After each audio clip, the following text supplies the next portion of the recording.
Greetings, Earthlings. It's Shane with Oddball Cards. In your time, it is March 6, 2021. We have yet another memo from my legal department of Intercontinental Cards, Angry Old Man, and Grade-Worthy Cards. They reviewed my last several videos and told me that I come across as aggressive and hostile toward new viewers, asking them to hit the back button, find something better to do, etc., etc. So here, in a not too forced manner, I'd like to welcome you to my own three-ring circus. This is an actual signed card from the mascot. A shout out to my buddy Jersey. This is Choo Choo Coleman. A gift, I believe, from my buddy Matt. He's double dipping here with his one of his dog, and then just some fun cards. So I still would caution you to maybe find something else to do with your time, but welcome if you're new. Before we get into the weekly blaster brief battle war death match Brock Death Rage as referee, we are going to review a couple things, some pickups.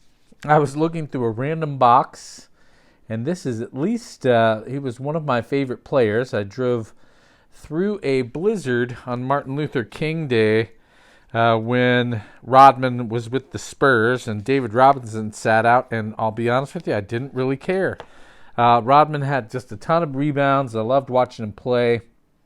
Went to my local card store. I'm a big Hoops fan in real life, not a big collector, but I like C.J. McCollum, and when I see a rookie card for a good price or a Bowman first at a good price, he's a guy with a bat. I'm going to be honest with you, that's the extent of my knowledge, but since it's hard to open Bowman, Reds fans and Cubs fans will know who this guy is. He just hit the cover off the ball the last couple years.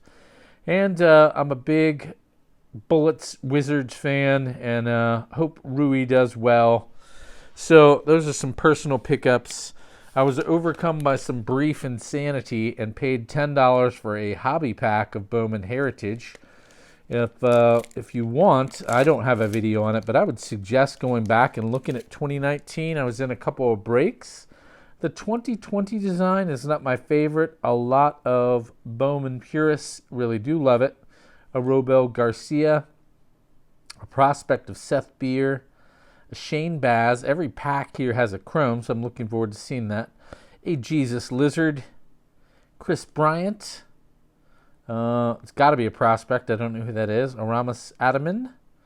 John Means. I think he had a Gold Cup card. Hey, a name I know is my Chrome. And are you kidding me? Oh, my God. One pack, hobby pack, purchased from my local store. Kaboom. Big boom. Wow. Haas always tells me I'm a real cool customer with a big pull. I was not expecting that. That is, wow. I was just getting ready to say I really like the 2019 design better. In all sincerity, if you have a chance, I would go look for it. The cards are really clean, classic design. There are no names on the front of most of them. But wow, wow, wow, wow. All right. Haas, that was sincere, and I hope that was enough emotive quality for you. Goodness gracious. Got this thing started with a bang. That was one of my biggest pulls ever. Goodness gracious. So, if you're new to the channel, welcome. We will get on with the show, the hijinks, the shenanigans. When we last left things, Frank the Tank has had an unclear role, doing unclear things, altering history, stealing saltines, trying to alter the course of something. I encountered him recently in a cave where he was studying crystals.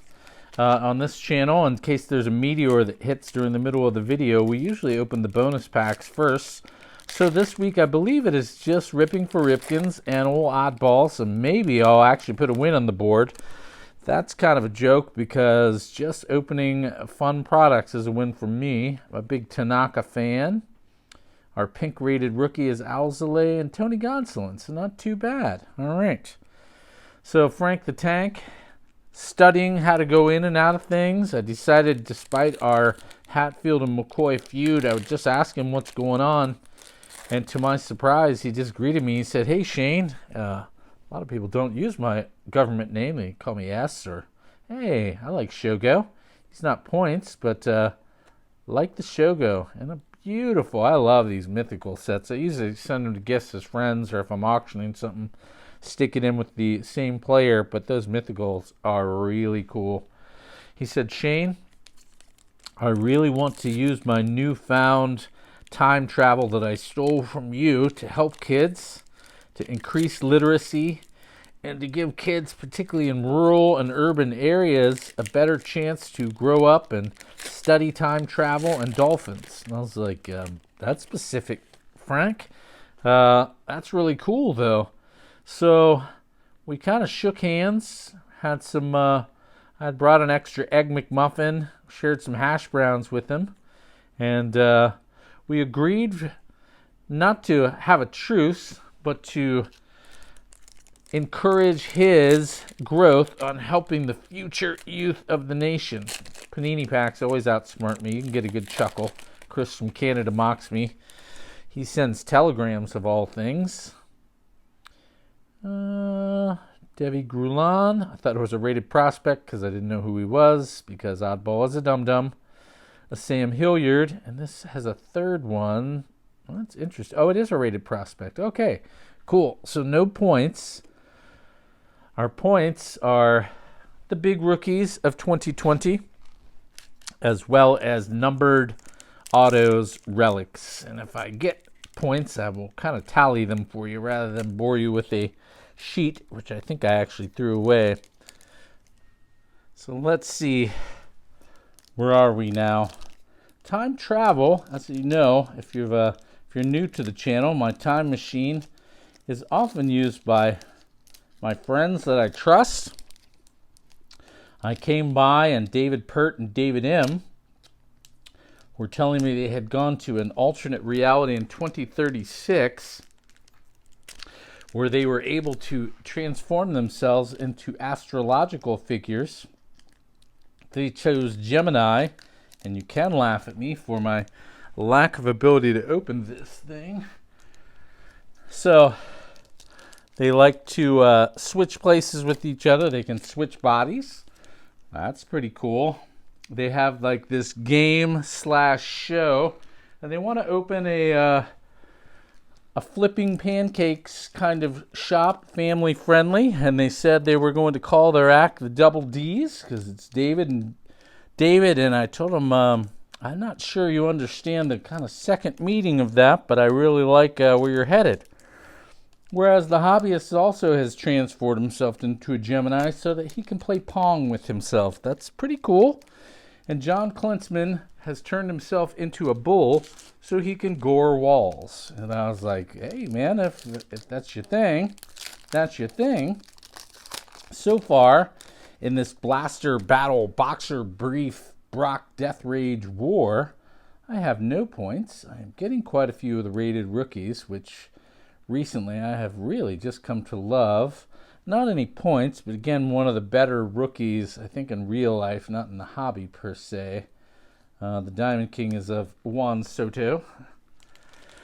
So, I encourage people, if they want to use the time machine for those sort of things. Matt P. and I grabbed Collectorholic because we headed to 1978, May. Shun Yamaguchi, Bobby Bradley, and our other mythical is Vlad Guerrero Jr. because we wanted to see live Black Sabbath playing Never Say Die, their last album before 2013 with the original lineup. And since Collectorholic is a metalhead, we decided to take him. As a bonus, Van Halen opened up for them. You can't really go wrong with that. And I am struggling to find my box knife to open this pack. I am being terribly outsmarted. Goodness gracious.